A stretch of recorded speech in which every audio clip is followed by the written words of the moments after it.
Hello à tous, bienvenue sur Even Dress. Alors aujourd'hui je vous propose une vidéo interview. Aujourd'hui mon invité, c'est une invitée très spéciale et je suis très honorée de pouvoir l'accueillir sur cette chaîne. Alors le thème qu'on va aborder, c'est la présentation de la femme chrétienne. Quelle présentation? Eh bien la présentation physique, la présentation esthétique, mais aussi la présentation dans son comportement, dans ses manières et dans son attitude. Alors sans plus tarder, j'accueille notre invité. Merci. Alors comme vous l'avez deviné, mon invitée c'est la très chère maman Selena. Bonjour maman Selena. Bonjour Marie, comment tu vas? Ça va très bien. Alors c'est un honneur de pouvoir t'accueillir sur ma chaîne YouTube. Merci. C'était partagé. Merci. Merci. C'est un peu une interview improvisée. Absolument. Et tu n'étais pas au courant? Pas du tout. Alors le thème que j'ai choisi c'est la présentation de la femme chrétienne. Parce qu'aujourd'hui, on est un petit peu à cette recherche de notre identité, on ne sait plus trop où se situer. Alors la première question que j'ai à poser, c'est comment est-ce que la femme chrétienne doit-elle venir ou se présenter lorsqu'elle est à l'église et lorsqu'elle est dans la société de tous les jours? D'accord, je te remercie pour cette question. Une question assez difficile, surtout quand on vous prend par surprise. Mais voilà, je vais essayer par mes petits mots et ma petite expérience de pouvoir répondre à cette question. Je crois sincèrement, Marie, qu'il n'y a pas un style précis.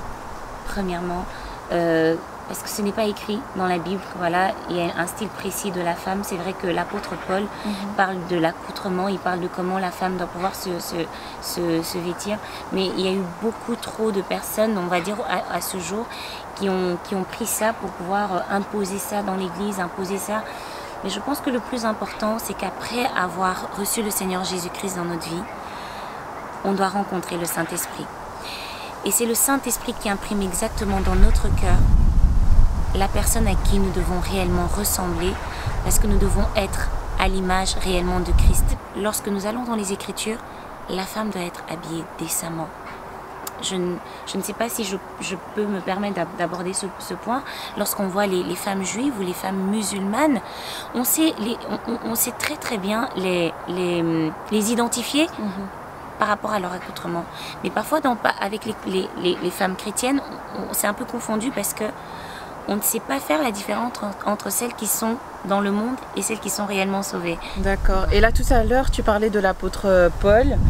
Et en fait, lui, il y a eu un passage où il dit qu'il parle de la pudeur et de la décence. Absolument. Et aussi, tu as dit que voilà, les femmes musulmanes, juives, on le remarque en fait. Absolument. On voit certaines femmes qui ne montrent que leurs yeux, qui sont voilées, etc. Voilà.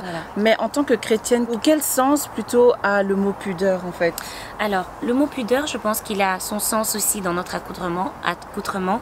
Mais au-delà de ça, en tant que chrétienne, j'aime dire que Jésus n'est pas écrit sur notre front ou sur les vêtements que nous portons, mais Jésus-Christ, c'est à travers notre attitude. Nous sommes la Bible que le monde est en train de lire. Nous sommes Jésus que le monde doit découvrir. Donc, à travers notre conduite, je pense que notre conduite est hyper importante parce que quelqu'un peut être... Je touche encore le sujet. On peut être habillé décemment, mais on a une très mauvaise attitude. Parce que le but, ce n'est pas forcément de donner un message de pudeur, mais un message de bonne valeur, un message d'amour autour de nous. Je pense que c'est ça. Oui, en fait, j'aime bien ce que tu dis parce que, comme la Bible dit, que Dieu regarde en fait au cœur, il regarde l'attitude, il regarde vraiment ce qu'on porte en nous. Et la Bible dit aussi que l'homme regarde ce qui frappe à l'œil. Mais du coup, on doit considérer quoi en premier quand on est une femme? Est-ce qu'on doit d'abord se dire avant tout, bon, ok, j'essaye de m'habiller parce que bon, voilà, c'est, on va dire, les hommes vont me regarder, ou on regarde d'abord à ce que Dieu veut? Et quand je pose cette question, je veux dire, est-ce que ça permet à la femme que parce qu'elle a une bonne attitude de cœur et qu'elle sait qu'elle n'est pas jalouse, par exemple, de sa sœur, est-ce que ça lui donne la permission, par exemple, de mettre une robe, on va dire, moulante? Parce qu'au fond d'elle, quelque part, elle se dit, de toute façon, je suis bien en moi, j'ai la paix, j'ai Dieu et j'ai pas à m'inquiéter de regarder des hommes. La parole de Dieu déclare que la parole de Dieu, c'est ça, elle est une épée à double tranchant. Il faut faire les choses avec sagesse. On a besoin d'énormément de sagesse, surtout les femmes. Nous avons besoin de sagesse dans notre conduite, dans notre accoutrement. Il est important de savoir ce que Dieu pense au-delà de ce que l'homme pense. Donc ce que Dieu pense est primordial, parce que dans ce que Dieu pense, il y a notre obéissance. L'obéissance vaut mieux que les sacrifices.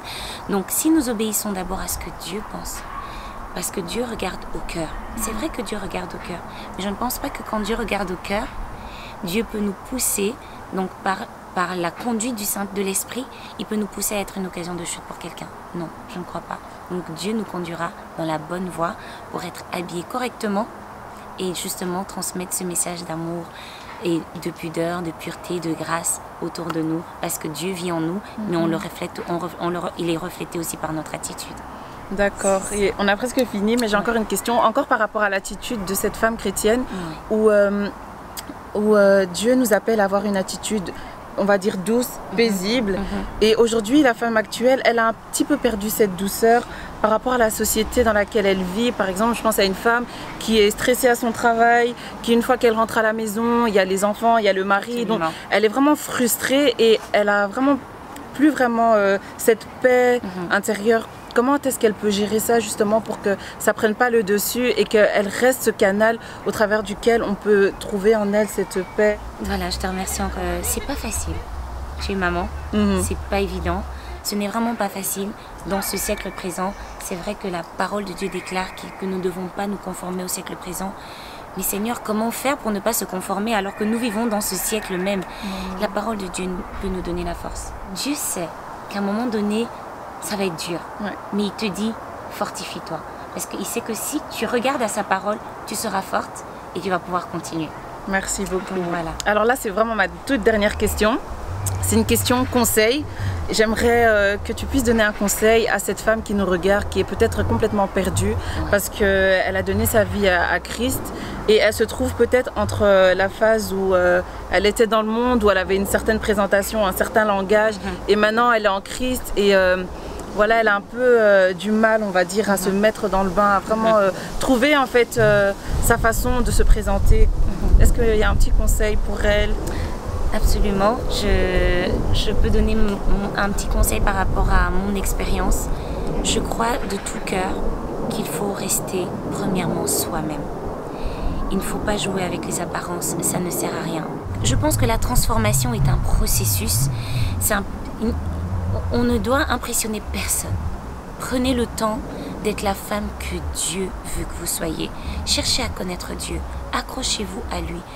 Dieu, tout ce qu'il demande, c'est donnez-lui une chance. Donnez-lui une chance d'être Dieu dans votre vie. Donc tout, il doit pouvoir trouver sa place.